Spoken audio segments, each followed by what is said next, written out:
સૌરાષ્ટ્રની રાજનીતિ પર અત્યાર સુધીના સૌથી મોટા સમાચાર પ્રાપ્ત થઈ રહ્યા છે। જે પ્રમાણે અત્યારે સમાચાર પરેશ ધાનાણી જેમને મનાવવામાં સફળતા મળી ગઈ હોવાની જાણકારી લલિત કગથરાએ આપી।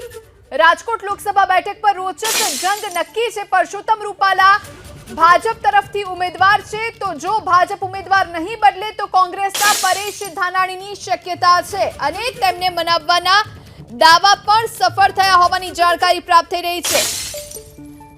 રૂપાલાની સામે ધાનાણી ચૂંટણી લડશે, આ વાત લલિત કગથરાએ જણાવી। ભાજપ ઉમેદવાર નહીં બદલાવે તો ધાનાણી ચૂંટણી લડશે, રૂપાલા ચૂંટણી નહીં લડે તો ધાનાણી પણ ચૂંટણી નહીં લડે।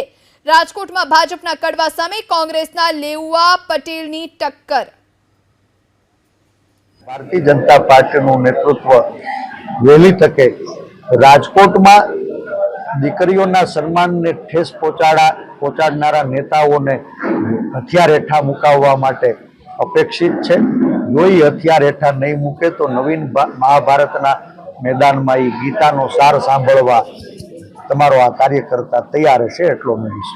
જો રાજકોટમાં ભારતીય જનતા પાર્ટી એનું જે અભિમાન છે કે અમે ઉમેદવાર ન જ બદલાવીએ, કોઈ પણ સમાજ ગમે તેટલો લડે, કોઈ પણ બહેનો માતાઓ ગમે તે રોડ ઉપર આવે તો પણ અમારી વાત નહીં બદલે, એ જો એનું અભિમાન ચાલુ રહેશે તો પરેશભાઈ ધાનાણી રાજકોટમાંથી લડશે ને લડશે। આ વાત અમે નક્કી કરીને અહીંથી જઈ રહ્યા છીએ। ભાજપ ઉમેદવાર નહીં બદલાવે તો પરેશ ધાનાણી ચૂંટણી લડશે અને લડશે, આ વાત લલિત કગથરાએ જણાવી છે। રાજકોટમાં ભાજપના કડવા સામે કોંગ્રેસના લેઉવા પટેલની ટક્કર। કગથરાની ઈચ્છા ધાનાણી લડે રાજકોટથી ચૂંટણી, કગથરાનું મન ધાનાણી લડે રાજકોટથી ચૂંટણી। સર્જાયેલી સ્થિતિની વચ્ચે ધાનાણીની જરૂર હોવાની વાત લલિત કગથરાએ જણાવી છે। એક તરફ પરસોત્તમ રૂપાલા મોટું નામ, પરંતુ તેમનું એક નિવેદન જેના કારણે આખો ક્ષત્રિય સમાજ તેમની સામે પડ્યો છે, ત્યારે હવે આ જ વાત અને આ જ મુદ્દાનો ફાયદો ક્યાં કોંગ્રેસ પણ લેવા માંગે છે, કારણ કે એક સમય પરેશ ધાનાણીએ પરસોત્તમ રૂપાલાને હરાવ્યા છે, ત્યારે હવે આ જ પરિસ્થિતિ ફરી એક વખત ઊભી થઈ શકે છે। આપણી સાથે ભાજપ પ્રવક્તા યજ્ઞેશભાઈ દવે ફોન લાઈન પર જોડાયા છે। યજ્ઞેશભાઈ, આપનું સ્વાગત છે। કોંગ્રેસે હવે પૂરી તૈયારી કરી લીધી છે, જે પરિસ્થિતિ સર્જાઈ છે એમાંથી કેવી રીતે લાભ મેળવી શકાય અને હવે પરસોત્તમ રૂપાલાની સામે પરેશ ધાનાણીને મેદાનમાં ઉતારવાની તૈયારી છે। પરિસ્થિતિ વરસી ગઈ છે, કેવી રીતે તણખલું પકડી શકાય એ કોંગ્રેસ પદ્ધતિ અપનાવી રહી છે, કારણ કે આજ પરેશ ધાનાણી પહેલા ચૂંટણી લડવાની ના પાડી ચૂક્યા હતા। એ કાં તો કોંગ્રેસે બનાવ્યા છે, કાં તો પરેશ ધાનાણીને એવું થયું છે કે મારું મહત્વ જતું રહેતું છે, એટલે તૈયાર થયા છે ચૂંટણી લડવા માટે। પરંતુ ભારતીય જનતા પાર્ટીના ઉમેદવાર 5 લાખથી વધુની લીડથી રાજકોટની સીટ પર જીતી રહ્યા છે, એ સ્પષ્ટ છે।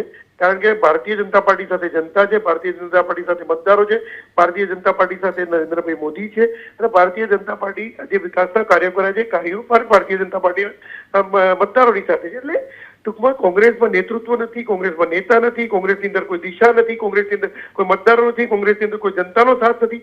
આ કોંગ્રેસ ત્યારે ગુજરાતની અંદર 17 બેઠકો વિધાનસભામાં લાવતી હોય અને એમાંથી એ બચીને ત્યારે 11-12 રહેતી હોય, એવી પરિસ્થિતિની અંદર કઈ રીતે કોંગ્રેસ ચૂંટણી લડશે, મને તો એ શંકા છે। યજ્ઞેશભાઈ, આ જંગ કોંગ્રેસનો ક્યાંક પરસોત્તમ રૂપાલાની સામે જ લાગી રહ્યો છે। અન્ય કોઈ ઉમેદવાર જો ભાજપ લાવે તો પછી પરેશ ધાનાણી નહીં લડે, એવી પણ સ્પષ્ટતા કરી દેવામાં આવી છે।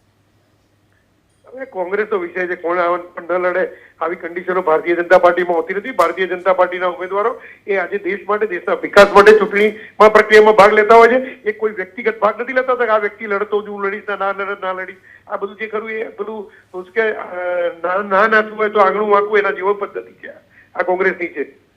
જી આભાર યજ્ઞેશભાઈ અમારી સાથે જોડાવા માટે અને વાતચીત કરવા માટે। તો રાજકોટ બેઠક પર હવે રોચક જંગ જોવા મળવાનો છે। આપણી સાથે આમ આદમી પાર્ટીના નેતા ઈસુદાન ગઢવી જોડાયા છે ફોન લાઈન પર। ઈસુદાન, આપનું સ્વાગત છે। રાજકોટ બેઠક હવે રોચક જંગ જોવા મળવાનો છે, કારણ કે લલિત કગથરાએ સ્પષ્ટતા કરી છે કે જો ભાજપ ઉમેદવાર નહીં બદલે તો પછી પરેશ ધાનાણી રાજકોટ બેઠક પર તેમની સામે લડશે। બિલકુલ, જો આ તો સવાલ એ છે કે બેન કે લડવું, પરેશભાઈ તો ખૂબ સિનિયર આગેવાન છે। પરેશ ધાનાણી છે એ વર્ષોથી રાજનીતિમાં છે, પણ સવાલ એ છે કે બે ઉમેદવારો ભાજપ બદલી શકે છે, તો એક વધારાનો ઉમેદવાર ક્ષત્રિય સમાજની, આખા દેશના ક્ષત્રિય સમાજની લાગણી છે તો કેમ બદલી નથી શકાતું? અને મને પીડા એ થાય છે કે ક્ષત્રિય સમાજની માતાબેન દીકરીઓ ઉપર જયારે ટિપ્પણી કરવામાં આવી હોય ત્યારે રાજનાથસિંહથી માંડી અને અહીંના આપણા જે સમાજના ભાજપના ઝંડા લઈને જે આગેવાનો ફરે છે એ લોકો કેમ ચૂપ છે? આજે સમાજ ઉપર આટલી મોટી આફત આવી છે અને તમે જુઓ ક્ષત્રિય સમાજના આગેવાનો સાથે જાણે આતંકવાદી જેવો વ્યવહાર કરવામાં આવે છે, છોકરાઓ સાથે, આગેવાનો સાથે. એટલે પરેશ ધાનાણી જો રાજકોટથી લડે તો મને ચોક્કસ વિશ્વાસ છે કે પરેશભાઈ ભારી બહુમતીથી જીતશે. એટલું જ નહીં, આ છે એ લડાઈ ભાજપની કે સત્તાની કે નથી. આ લડાઈ હવે સ્વાભિમાનની લડાઈ થશે રાજકોટમાં, અને સ્વાભિમાનની લડાઈમાં મને પૂરો વિશ્વાસ છે. કારણ કે હજી તો ઉમેદવારોની ફાઇનલાઇઝ કરવાની બાકી છે. હું ઇન્ડિયા ગઠબંધનના ભાગનો મેમ્બર છું, પરંતુ પરેશભાઈ ધાનાણી જો રાજકોટથી લડતા હોય તો ચોક્કસ એ વિજય પ્રાપ્ત કરશે. અને જો આ લોકો ઉમેદવાર બદલી અને ભાજપ જો આવી રીતે ક્ષત્રિય સમાજની લાગણી જો નહીં સ્વીકારે અને દુભાવશે તો તમે લખી રાખજો, જામનગર સીટ છે, જુનાગઢ સીટ છે, સુરેન્દ્રનગર સીટ છે, આ બાજુ તમે બનાસકાંઠા સીટ છે, આ બધામાં ભરૂચ સીટ છે, આ બધામાં છે એ સમાજના આગેવાનો છે એમણે સંકલ્પ લઈ લીધા છે. આ જ રીતે ભાજપે પટેલ સમાજની દીકરીઓ ઉપર ઢોર માર્યો તો ઘરમાંથી કાઢીને મરાવડાવી હતી ભાજપના પોલ્યુશન ભાજપે, બધાને ખબર છે. અને પટેલ સમાજે ભાજપને ધોળા દિવસે તાળા દેખાડી દીધા હતા. આ તો કેટલાક આગેવાનો છે એના બિઝનેસના કારણે પછી ગોઠવાઈ ગયા, વાત અલગ છે. પણ સવાલ છે કે હજી પણ જે ખરા પટેલો છે, જે સરદારના વંશજ, જેમણે કોઈ એની પરવા નથી ધંધાની, એ લોકો આજે પણ આ ભાજપ નેતાના સામે લડે છે અને ઉભા છે. તો મારું કહેવાનું એ છે કે સમાજ ઉપર જયારે જાય, કોઈ બેન દીકરી ઉપર જાય, ત્યારે સ્વાભાવિક છે કે બધાની લાગણીઓ દુભાતી હોય છે અને ખૂબ જ નિંદનીય છે. જી આભાર અમારી સાથે જોડાવા માટે ઈસુદાન, અને વાતચીત કરવા માટે આપણી સાથે ફોન લાઈન પર કોંગ્રેસ પ્રવક્તા મનીષભાઈ દોશી જોડાયા છે. મનીષભાઈ, આપનું સ્વાગત છે. લલિત કગથરાનો જે વાતચીત છે આપે સાંભળી હશે અને તેમણે મન બનાવી લીધું છે અને સમજાવી પણ દીધા છે પરેશ ધાનાણીને રૂપાલાની સામે લડવા માટે.